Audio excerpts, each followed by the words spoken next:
Hi, I'm Tadao of Mada Tsukaerude. Mada Tsukaerude is Japanese, meaning you can still use it. So let's repair it yourself and save money, energy, and resources. Today, I'm gonna show you my struggle with the check engine lamp of 2003 Toyota Rav4. Actually, this is the second video. In the first video, I showed the replacement of the thermostat after getting the P0128 code, and that is coolant temperature below thermostat regulating temperature. And after replacing the thermostat, I'm gonna show you today that I no longer get this code. So that problem was solved, but that OBD2 never get me readiness.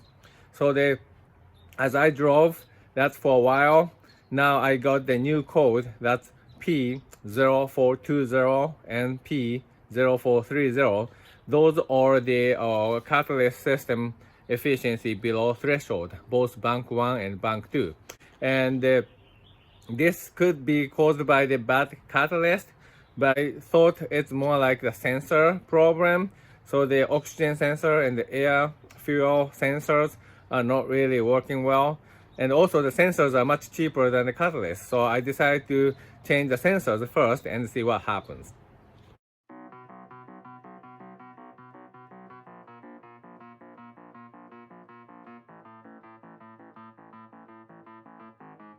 Okay, I drove 109 miles, and as I expected, I got the check engine lamp. So let's see what it is. So I got the 2 error codes.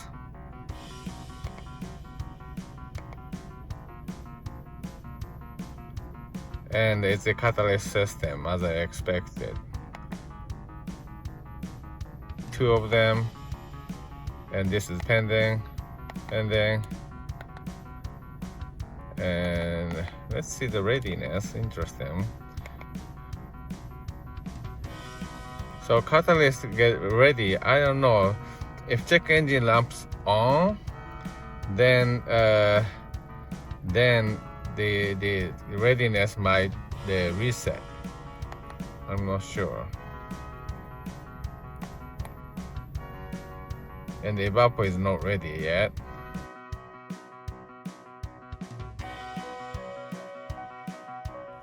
So this is the sensor configuration of the 2003 Rav4, and the upper stream of the catalytic converters, 2 air and fuel sensor, and the part number is written here, like this one, I think it's 9028. And downstream of the catalytic converter, there are 2 heated oxygen sensors, and these 2 are same catalog number. So I purchased these 4 sensors.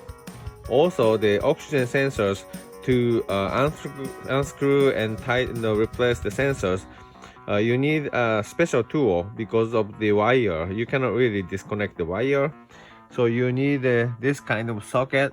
So you have according to the box, the explanation, it's this guy is for the oxygen sensor. I think this guy also works.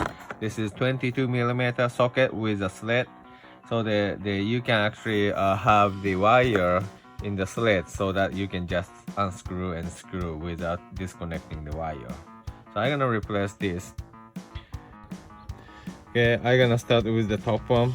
So this is the air fuel, the sensor bank 2, and this is the air fuel sensor bank number 1. So I'm gonna disconnect the cable.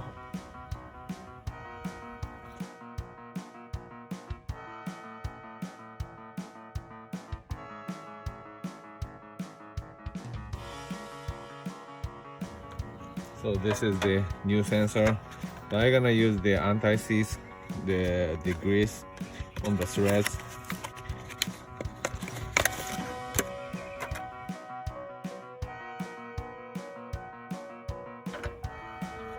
And the tightening torque is 31 foot-pound.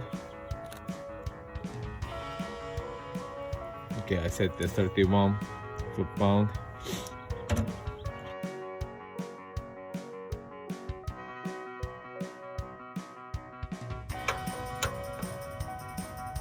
Okay.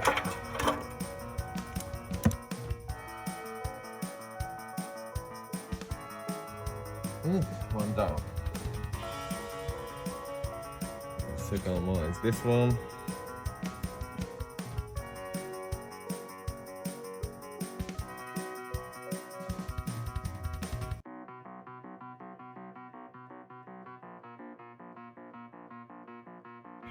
Cable is here.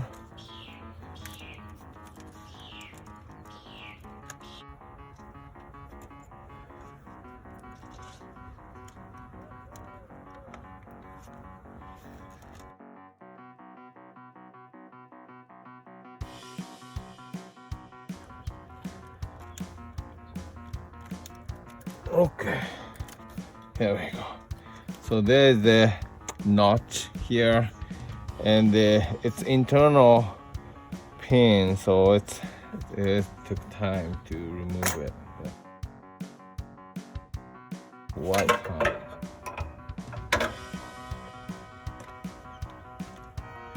Okay, new sensor with anti-grease, the seeds grease. Okay, finger tight. By the way, the loosening torque was 50. I'm gonna set back to 31 pound, the foot-pound.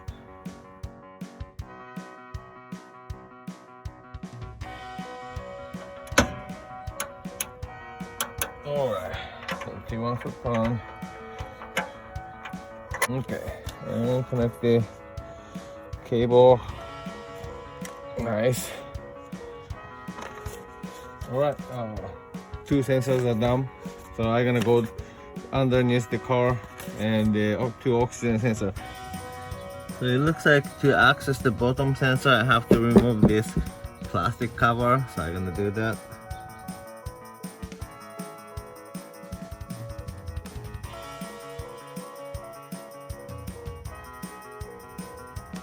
Okay, I removed this guy. And then you can see this guy. This is the passenger side sensor, and that is the driver side sensor. So I'm gonna replace this.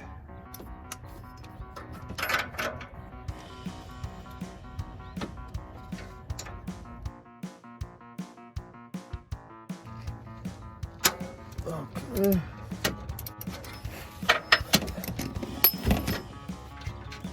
So I have to disconnect the top. It's connected into the connector on the top. So I'm gonna go to the top and disconnect that. Okay, there we go. So the new sensor. So bottom oxygen sensor actually came with the anti-seizing grease. That's a golden color or a copper, I think, copper grease. So I put that the grease came with the sensor. So I'm gonna put this guy here.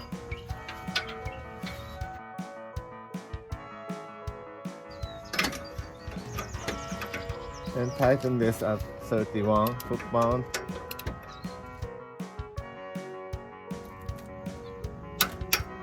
Alright, and I'm gonna feed this to the top and connect it.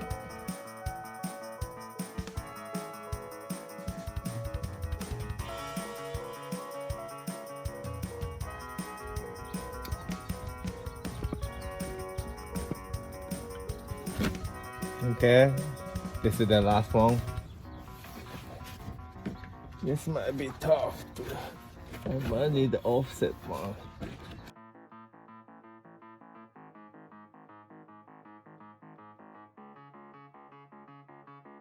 So I decided to use this guy, offset wrench.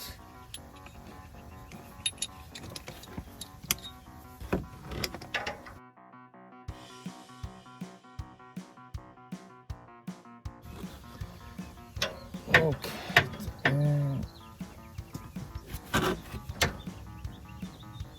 All right. Okay, it's cracked open. Alright, I'm gonna disconnect the cable first. Okay, I disconnected the cable, and there are actually two the cable clamps, and I have to snap. I didn't really break it, but they disconnect these. And I'm gonna take this guy.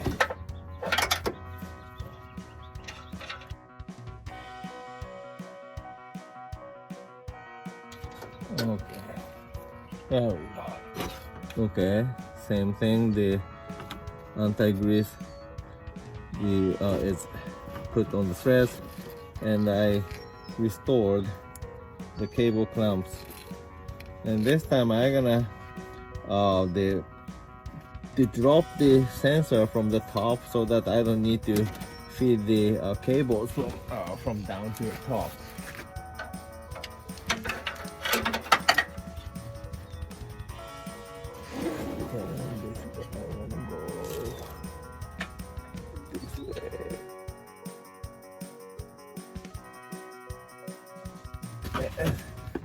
We're gonna use the same offset socket.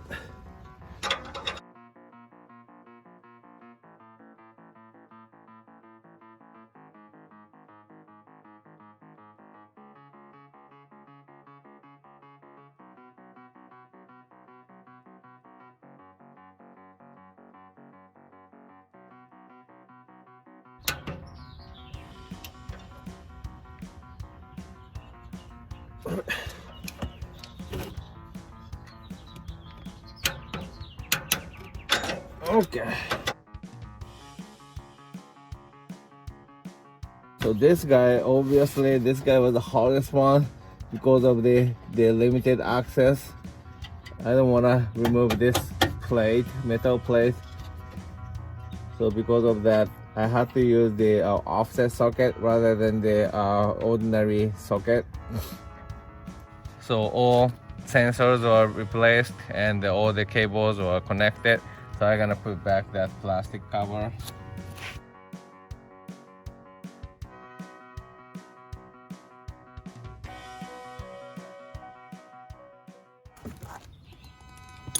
Okay, so I'm gonna disconnect the battery to reset the check engine lamp and see what happens. Okay, I just ran 8.3 miles, but I actually kicked the full throttle twice on the freeway. And let's see the code. So actually, rather than the code, the readiness.